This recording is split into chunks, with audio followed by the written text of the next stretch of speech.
My inheritance announced itself like a thunderstorm. You don't see it until the hair on your arms stands up.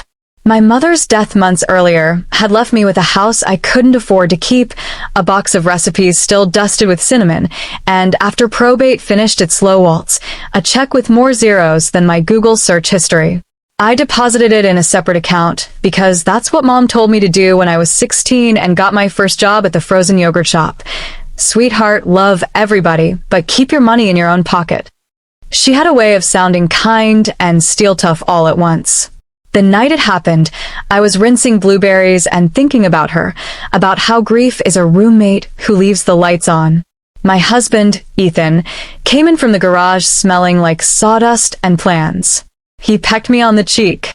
I found a subcontractor who can do the deck for half, he said.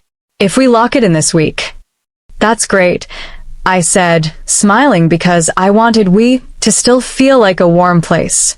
We'd married in a courthouse 2 years earlier, a fast wedding with slow dancing at a friend's restaurant.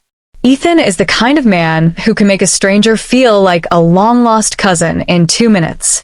He's also the kind who leaps before he looks and insists the ground will rise to meet him. That night, I fell asleep first.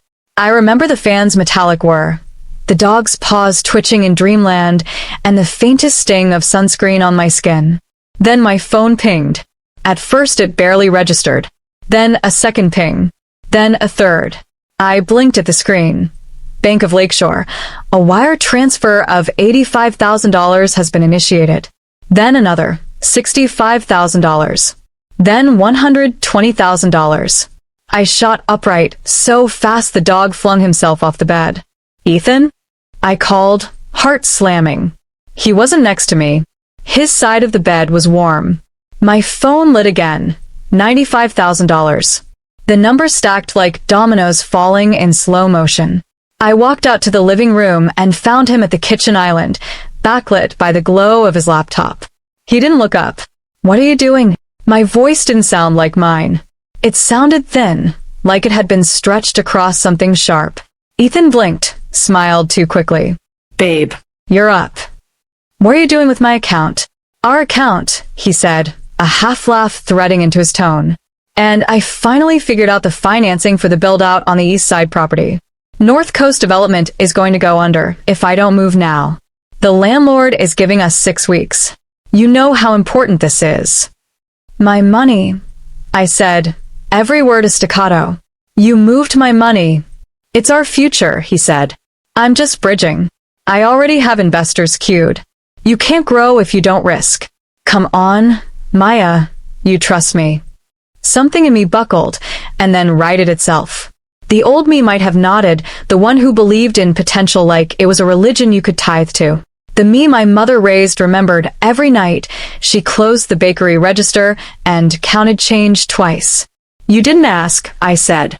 You took. Ethan's smile thinned. I'm your husband. You're not my accountant. He closed the laptop with that rehearsed gentleness men learn when they want to seem harmless. We talked about this, he said. About us doing things together. Talking about future plans isn't consent to drain my account. I picked up my phone, pulled up the bank app, and watched the remaining balance look like a cliff with the edge chewed off. How did you even get in? You use your birthday for everything, he said, shrugging. Babe, it's not a crime. It's a marriage. I'm a school counselor. I spend my days translating panic into sentences students can hold. In that moment, I saw 3 truths swing their legs off the bed and stand up. Ethan believed love gave him a pass. He assumed I'd protest, and then fold. And beneath all that swagger, there was fear, raw, needy fear, because if the project failed, he'd be back to odd jobs and big talk. Put it back, I said. Right now. It's already in motion, he said, which is a thing people say when they want to make you feel small against time. Transfers are irreversible. We'll make it back, babe. You'll see. The dog whined. Outside, a siren blared and faded. My throat tasted like copper. I left the room before I said something I couldn't unsay. In our bedroom, I stared at my mother's photo on the dresser. She was 21 in that picture, hair free in the wind, eyes challenging the world. If you were here, I whispered, what would you do? And because she wasn't, I opened notes and wrote down everything. Times, amounts, the name North Coast Development LLC. That's what you do when you're drowning. You list the steps to the shore. By morning, the transfers had cleared. The branch manager's name was Paul Kim. His hair was too perfect for 8 a.m., and he had the polite caution of a man who has delivered bad news to dozens of women with diamonds on their left hand. I'm so sorry for what you're going through, he said, folding his hands. Let's pull the system notes. Can he do this? I asked, hearing the appeal in my own voice and hating it. I never added him to the account. It's in my name. It's my mother's. I understand, he said, tapping his keyboard. We show an authorized user was added last week at our Jefferson branch. The signature card is updated. My signature?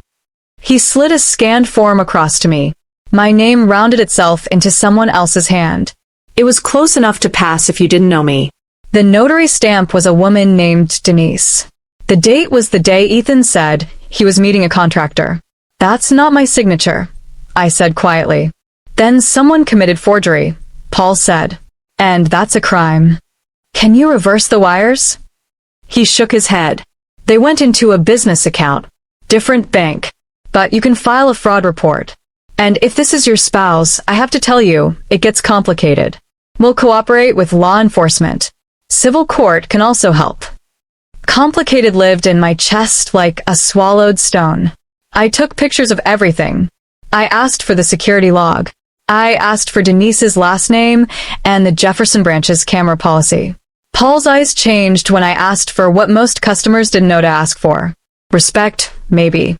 Or the recognition that I wasn't going to cry in his office and leave with a pamphlet. I'll have our legal department process your request, he said. Subpoenas are faster. Then I'll get one, I said, and my voice surprised me. Ethan texted all morning. You're overreacting. Babe? Answer me. We're on the same team. Have a little faith. I showed Alina, my best friend since freshman orientation, the messages on the patio of a coffee shop with a cracked mural of a bird. You okay? She asked, searching my face like she was looking for bruises Rex you can't take photos of. He forged my name, I said. He wired more than 300 grand to his LLC. Who is his lawyer? She asked, because Alina doesn't ask if you love him. She asks the next right question. And who is yours? I don't have one. You do now, she said, and pulled up a contact. Rosa Delgado. Family law. Killer when necessary, bulletproof when not. That afternoon, I packed a suitcase. Ethan came home to find me zipping it. His face did a small, stunned thing, then rearranged into charm so smooth you could skate on it. Where are you going? To Alina's, I said. I can't think around you. This is insane, he said, hands out. You're going to blow up our life because I made a move? This is a story in your head. Our future needs capital. Someday you'll be grateful I pulled the trigger. Someday, I said, you might be grateful I didn't press charges. He laughed. On your husband? Good luck. Then, softer, the whisper that used to undo me. Maya, I need you. People think betrayal is sharp. It's not. It's a slow, damp cold that gets in your bones. I stood there with my heart banging on the inside of my ribs and thought about vows and debts and the way a person can stand in front of you and still be far away. And then I picked up my bag and opened the door. Don't do this, he said to my back. Voice nodded. You break this, you can't unbreak it. I looked at the knob, brass and ordinary and suddenly heavy as a verdict. You already broke it, I said and left. Rosa Delgado's office smelled like lemon oil and coffee. She wore a navy suit and shoes that meant business. She listened without interrupting, taking notes on a legal pad that looked like it had never known coffee stains. He forged your signature on a bank document, she said when I finished, and initiated transfers without your authorization. In Michigan, that's conversion and forgery, potentially criminal.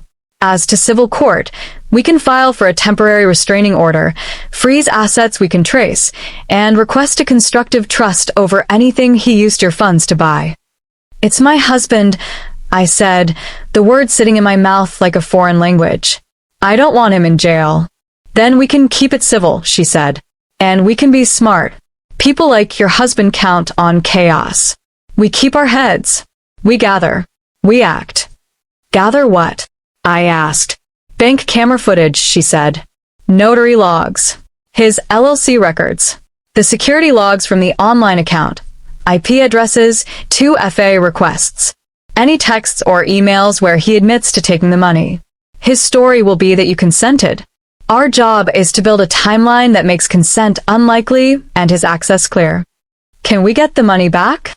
We can make it very, very uncomfortable for him not to, she said, and smiled without humor. But first, we have to move. By sunset, we'd filed the first motions. By bedtime, I knew the difference between ex parte and per curiam. When fear is a flood, words can be a sandbag. I fell asleep on Alina's couch with the dog at my feet and my phone face down, and for the first night in a long time, I dreamed of my mother laughing flour into the air. It took 2 days for the Jefferson branch to produce the notary log, 3 for the security footage to land in Rose's Dropbox, 7 for me to believe a future existed in which my heart wasn't a clenched fist. In the meantime, life pretended to be normal. Kids cried in my office about parents who just didn't get it, while I learned in real time how much of a person's life can be purchased with a pen and hubris. Rosa taught me how to catalog. She gave me a binder with tabs like a library for heartbreak. Bank, communication, LLC, notary, timeline. Write like a juror will read it, she said. Short, clear, factual. Save your feelings for the days we need to remember why. I was good at this, it turned out. Maybe because grief had already taught me to gather cleanly. A bracelet in a velvet box, a recipe card, a voicemail that starts with, "Hey, baby, it's mom." I added emails to the tabbed binder. I printed texts and highlighted the parts where Ethan admitted he moved money. He didn't write, "I forged your signature," but his thumbs were careless enough to give me a lot. He sent flowers. He sent a voice memo, weary and confessional. I messed up, okay? I was underwater. Vince's crew bailed, and the landlord was going to lock us out. We were going to lose 10 months of work. You were sleeping. I panicked. I thought if I told you, you'd say no. I'm sorry. Vince. He said the name once like a coin he didn't mean to drop. Who was Vince? I asked aloud, and the dog lifted his head like he could answer. The video showed a man in a denim jacket and a baseball cap walking into the Jefferson branch alone. He signed the signature card with a flourish. He smiled at the notary. He looked like my husband except for the hat and the sunglasses, and once you know someone's shoulders, you know them in a crowd of 1,000. Rosa slowed the video, paused when he turned toward the camera. It could have been a still from our wedding video in the doorway. That same wild little smile he wore when he thought he'd charmed the world into a yes.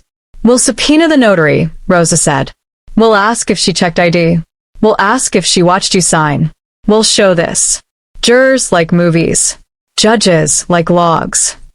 Do we need jurors? I asked, still fresh enough to think justice might be conversational.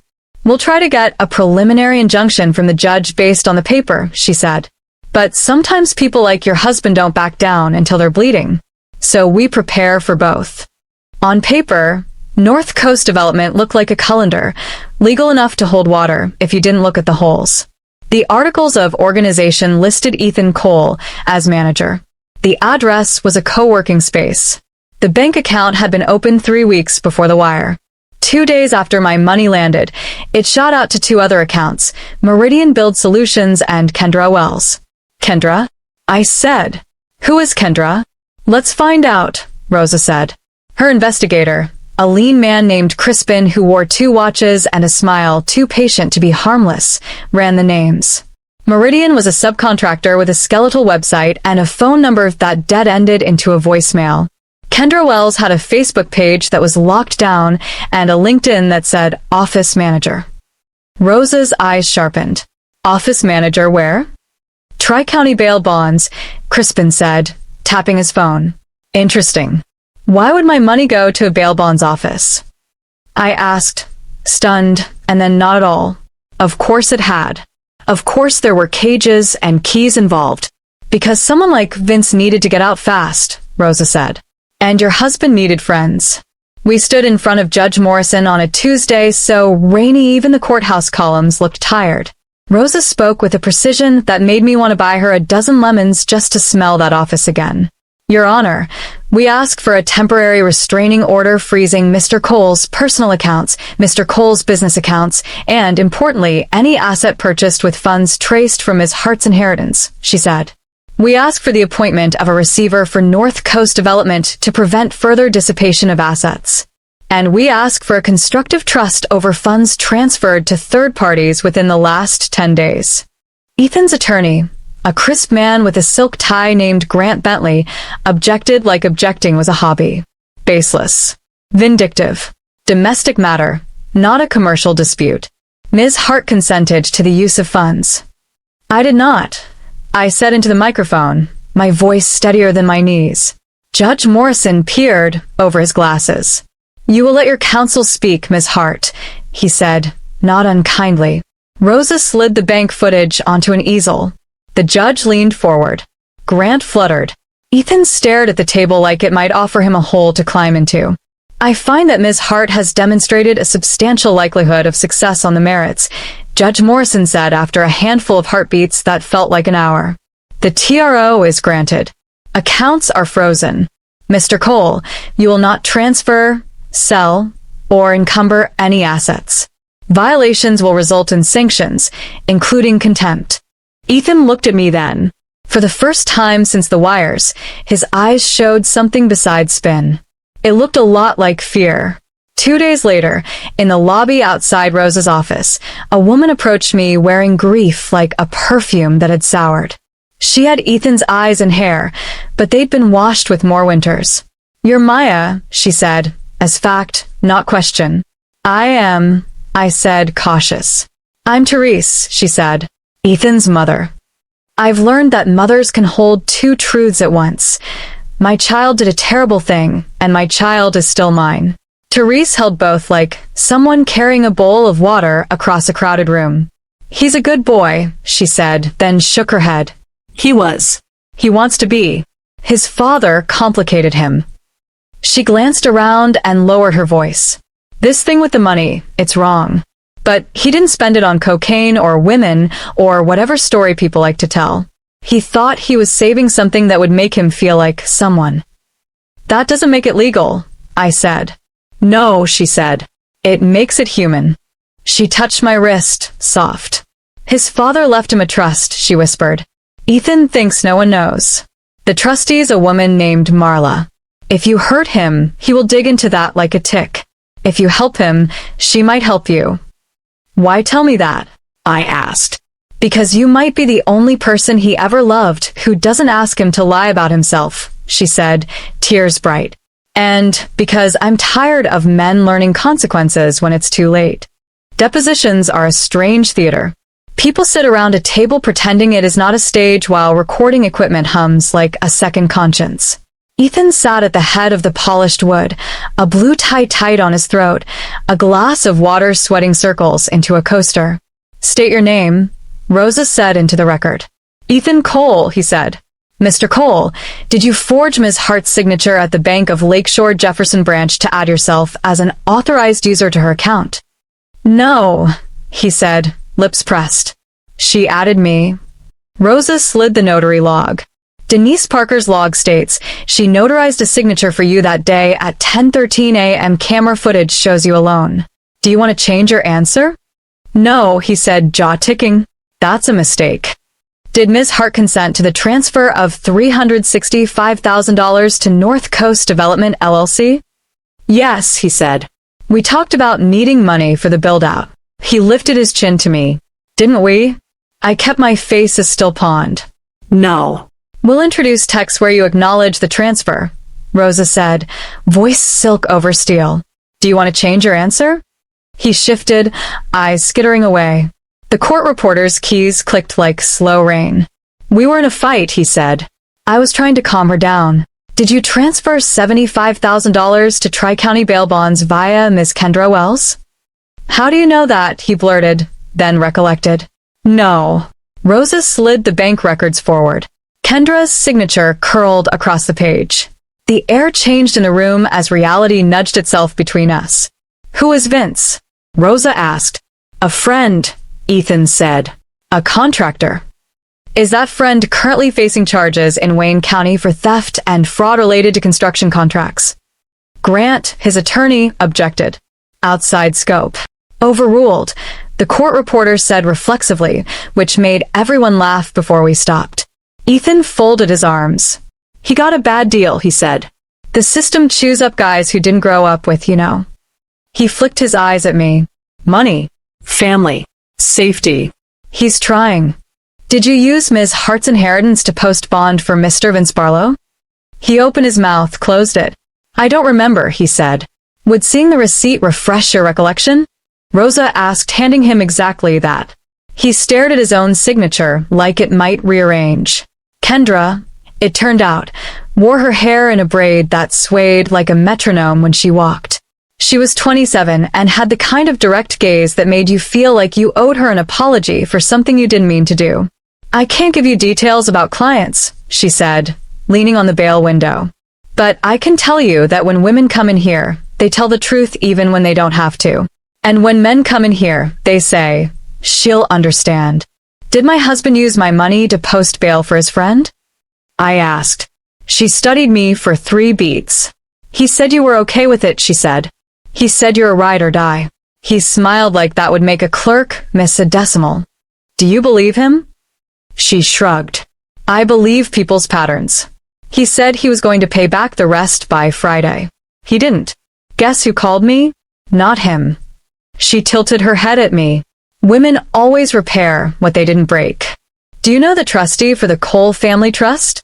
I asked on a hunch, because sometimes life hands you a loose thread and the courage to tug it. Kendra frowned. Why would I? Because your LinkedIn says you used to be a receptionist at Deering and Fine, Trust Administrators, I said. Crispin had earned his fee. Marla Deering? Kendra smirked, impressed and unwilling to show it.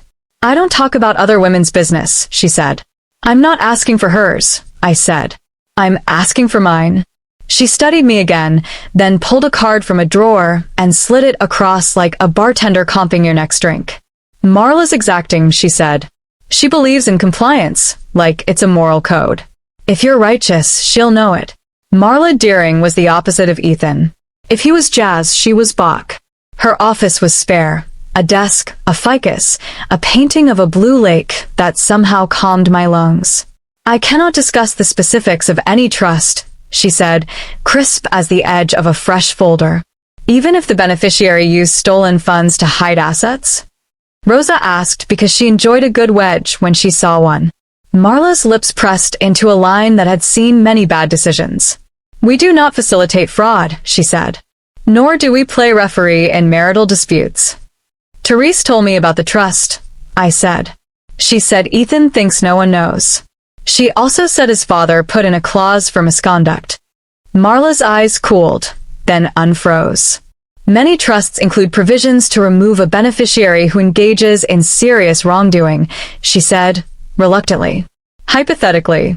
And some allow the trustee to satisfy certain judgments against the beneficiary. Spousal support? Rosa asked. In some states, yes, Marla said. Also, hypothetically, a judgment for fraud or conversion. I'm not here to bankrupt him, I said, surprising myself with how true it felt. I'm here to call what he did what it was. Marla held my gaze. Then call it that in court, she said. If a judge says so, we listen. At home, my friend's home, my borrowed safety, I sat with my binder like a talisman. Alina curled up next to me with ice cream and a blanket, the same way we watched scary movies in our 20s. You still love him? She asked, spoon poised. I love the version of him who told the truth, I said. I'm not sure that man exists. What do you want to happen? I want my mother's money back, I said. I want him to learn the difference between a promise and a plan. And I want to be able to look at myself in the mirror and recognize the woman I become when I'm scared. She nodded. You will be her either way, she said. The question is, do you want to be her with a liar next to you? I laughed and cried at the same time. You should do this for a living, I said. I do, she said, just at night and unpaid. Ethan texted that night. I miss you. Please come home. We can fix it. I stared at the words until they blurred. Then I typed back, tell the truth under oath. Start there. He didn't reply. The hearing on our preliminary injunction drew a small crowd because small towns love big stories that don't involve them. I wore the black dress my mother called my argument dress, the one that reminded me I had a spine. Ethan wore contrition like a tie, tight and visible. Rosa built our case like a staircase, each question a step that brought the judge to a view he couldn't unsee. She called Paul Kim from the bank, who explained the signature card process. She called Denise the notary, who admitted she hadn't checked my ID because they seemed married. She played the camera footage at half speed. Grant tried to object to oxygen. The judge let him object to half of it, and then he sighed like a man who had seen human beings make the same mistakes too many times. Mr. Cole, Rosa said when she called him. Did you take Ms. Hart's inheritance without her consent? Ethan looked at the ceiling, the way men pray when they're actually looking for the right lie. I thought she'd say yes, he said finally. We're married. Marriage is not a blanket consent form, Rosa said. Did you add yourself to her account by forging her signature? I signed her name, he said. She knows I do that sometimes. I blinked. When? I asked before I remembered not to. He glanced at me, wounded. I shook my head. Don't do that, I said, quietly enough that only he and I could hear. Don't ask me to hold your lie. Answer the question, Judge Morrison said, his voice all gavel without the wood. Ethan nodded, small. Yes, he said. It should have felt like victory. It felt like pouring ice water into my stomach and asking it to warm me.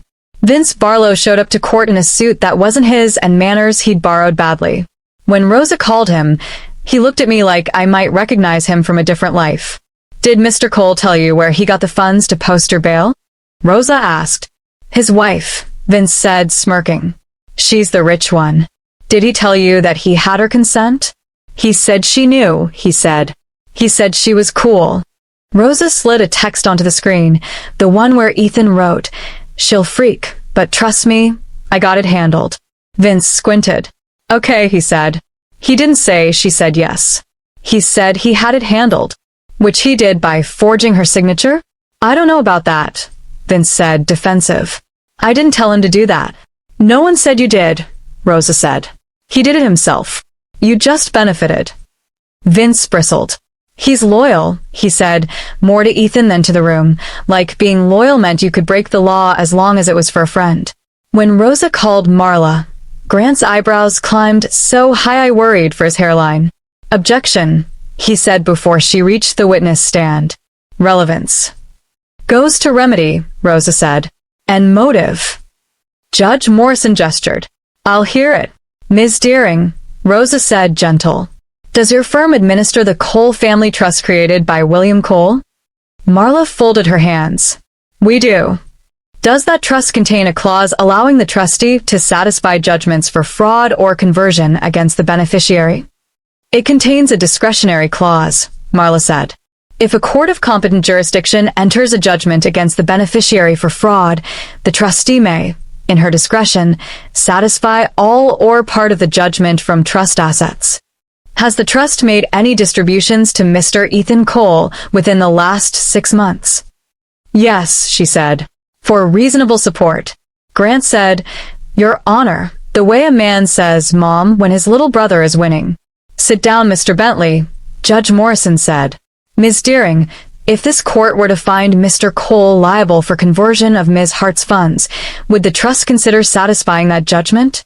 Rosa asked. We would, Marla said, and her eyes met mine certain. Especially in light of the trust's other relevant provisions.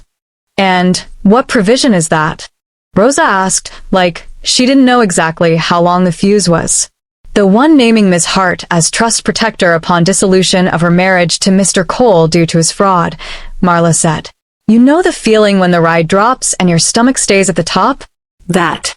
In my peripheral vision, Ethan's head snapped to me. What, he said, Not to the room, for once, not even to the judge, but to me. My father, what? Mr. Cole, the judge said, you will not speak. My throat went dry. My mother's voice rose in my head like a lighthouse. Don't run from the truth. Walk toward it with your eyes open. Trust protector? I whispered to Rosa. An oversight role, she murmured. Power to remove the trustee in certain circumstances. Veto certain distributions. Your late father-in-law must have thought highly of you. Or he knew his son, I thought. Or both. Grant dragged us into chambers to try to pretend dignity was negotiation. We'd consider a settlement, he said to Rosa, voice clipped. Mr. Cole returns a portion. North Coast keeps enough to complete the project. Everyone moves on. Return everything, Rosa said. Plus costs. Plus an admission. Not happening, Grant said. Ethan glared at me like I'd stolen something from him. We'll fight, he said. Rosa leaned back in her chair. Okay, she said. Just understand something. You haven't been fighting me. You've been fighting the truth. And she doesn't lose. Back in the courtroom, the judge's ruling came down like weather. The preliminary injunction is granted. Funds are frozen. A receiver is appointed to manage North Coast development. The court finds that Ms. Hart has a likelihood of success on her claim of conversion. We will set this matter for trial. Ethan slumped. I stood very still and breathed. Trials are slow. Television lies. We spent 2 days on foundation, 1 on documents, half a day on whether a text was a business record. But there are moments when truth condenses, heavy enough to hold, and everyone in the room can feel it. In the end, the case turned on 2 sentences, both spoken by Ethan. First, I signed her name because we're married. He said it with the frustration of a man who thinks rules are suggestions for people less charming than him. Second, when Rosa asked gently, Mr. Cole, if Ms. Hart had said no, what would you have done? And he said, without thinking, I would have done it anyway. Grant closed his eyes. The judge wrote something long on his legal pad and then tore it off like he didn't want to keep the words. I find for the plaintiff, Judge Morrison said. On the claim of conversion, I award damages in the amount of $365,000 plus interest plus reasonable costs and attorney fees. I further order that the funds transferred to Tri-County Bail Bonds and Meridian Build Solutions are subject to this constructive trust and shall be returned forthwith, or the receiver will be empowered to seize assets to satisfy this judgment. He paused, looked at Ethan. Mr. Cole, in your mouth, the word, we, appears to mean me, with her permission assumed after the fact. That is not how the law works. That is not how marriage works. Rosa's hand found mine and squeezed. My eyes burned. Ethan stared at the table again, a habit by then, and then looked up at me, a last throw. Maya, he said, voice small, don't do this. I wanted to tell him I hadn't done this. He had. I wanted, even then, to believe you can love a person back into integrity. But there is a line love cannot cross, and it is the one where you trade your self-respect for someone else's comfort. We did it, I said, because I'm not cruel, and because we did. Together.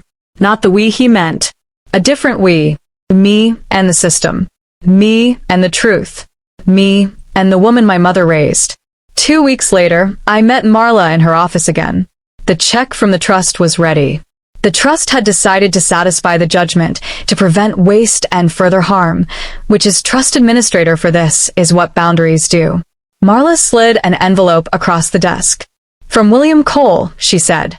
He left it with the instrument to be delivered if you ever became trust protector. He predicted 3 possible reasons. 2 of them were I was wrong, shred this. The third is this. My hands shook as I opened it.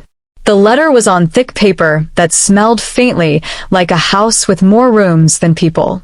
The handwriting was precise, like someone who had been corrected often. Maya, if you're reading this, my son failed you in a way I feared and hoped against. He is brilliant, charming, and dangerous to himself. He learns the hard way or not at all. You, on the other hand, learn fast and well. If you remain my daughter-in-law, consider me grateful. If you do not, consider me at peace with that. Either way, if he harms you, I want you, not a bank, not a court, not a man like me, to have a say in whether he gets to do it again. The trust protector role is yours because I watched you tell him the truth when it did not flatter him. If you are the person I think you are, you will use this power to do two things. Protect yourself and, if you can do so without harm to you, insist on his growth. If he chooses growth, he will hate you for making it mandatory. If he does not, he will hate you for taking away his excuse. Either way, you will be blamed. Accept that as a cost of clarity. I could not teach my son what a consequence is. Perhaps the law can. Perhaps you can. Or perhaps not. Either way, do not let his lesson become yours. Respectfully, William Cole. I had to put my head down on the desk for a second. When I looked up, Marla was watching me with something like the tenderness of a person who has seen a lot of endings and still shows up for the beginnings. What do I do, exactly? I asked. As trust protector. You can veto distributions that would enable bad behavior, she said. You can require therapy milestones before support. You can remove me if I go soft, she added, and almost smiled. I won't, I said. I don't think that's in your nature. Yours either, she said. Ethan was many things, but stupid was not one of them. He understood quickly what the judgment and the trust's decision meant. The receiver managed North Coast like it was a sick patient. Triage, stabilize, either rehabilitate or let it go. We didn't press criminal charges. That was my line. I wanted accountability, not vengeance. He came to my apartment, the one I found 3 miles from the house with the deck we never built, 2 months after the verdict. He stood in the doorway like he hoped my anger had expired. You control my sugar now, he said, half bitter, half trying to be cute. I control whether you can pay rent and drink whiskey at the same time, I said. Yes. Is this fun for you? He asked. Power. No, I said. It's exhausting. He looked around like the past might still be hiding in the throw pillows. I loved you, he said, and there was the smallest snag in his voice on the tense, past not present. I loved you, I said. I might always love the boy inside you, who has never told no. But I'm in love with the man who tells himself the truth. He flinched. What do you want from me, Maya? An apology that isn't a strategy, I said. And if you ever want support again, weekly therapy, budget counseling, and something resembling humility. He laughed, not kind. You think you're my probation officer. I think I'm the woman your father trusted when he ran out of ideas, I said. And I think you're 34, and this is either your bottom or just another Tuesday. He shoved his hands in his pockets the way boys do when their hands are itching to do worse things. You know what sucks, he said. You win in every version of this story. No, I said. I just decided to stop losing. He left without slamming the door. That felt like progress, and also nothing at all. Scene 4. The moral and the mess. I used the trust distribution to pay Rosa and put what remained in a fund my mother would have approved of. Boring. Safe, solid. I started a scholarship in her name at the community college for women starting over after someone else's bad decisions. I bought a ladder and learned how to change the smoke detector battery myself. Sometimes victory looks like a ribbon and a speech. Sometimes it looks like a binder in a cardboard box labeled Keep. Proof I didn't make it up. The dog settled into the new place like he'd been waiting to exhale. Alina and I invented a Tuesday dinner called I Didn't Cry Today, Even If I Did, where we made pasta and watched shows where the bad guy is obvious. One night, months later, I got a text from a number I didn't know. It was a photo of a group at a church basement. Ethan was in the back row, head down, hands clasped. Made it to 30 days, the caption read. I stared at it for a long time and then, quietly, I typed back the only thing that felt both honest and kind. Keep going. Trust is not a mortgage. You don't put it in once and live off the loan. It's a daily payment you make in actions that match your words. Betrayal is not always a grand gesture. It's often the slow arithmetic of 100 small it's not a big deal-less. If you love someone who believes rules were made for other people, you will eventually be asked to choose between them and yourself. Choose yourself. You can still wish them well from the other side of a boundary you built with your own 2 hands. And consequences? Consequences are not the villain. They are the map back to a self you can live with. The twist in my story wasn't that I won in court. It was that a man who never trusted anyone trusted me to be the one who wouldn't lie to his son. It was that I became, against every expectation, the person at the table who could say no and make it stick. It was that I learned the truth is a kind of love too, rougher, harder to hold, but real, and capable of saving a life if you let it. Ethan and I did not get back together. We got, both of us, something else. He got a chance to grow, for the first time without an audience. I got my mother's voice back, loud and whole, saying, "Sweetheart, love everybody, but keep your money in your own pocket." And in the end, the court didn't just turn the tables. It flipped them, bolted them to the floor, and let me sit at the head of one. Not because I was perfect, but because I showed up, told the truth, and refused to call theft anything else. If there is a lesson I'd leave for anyone listening to this the way I once listened to my mother, trust is beautiful, betrayal is costly, and consequences, if you are brave enough to let them do their work, are how you get your life back. If my journey hit you, tap subscribe and ring the bell. We drop new dramatic, psychology-driven stories every day, real relationships, real consequences, real lessons. Your likes, comments, and shares help more people find these stories.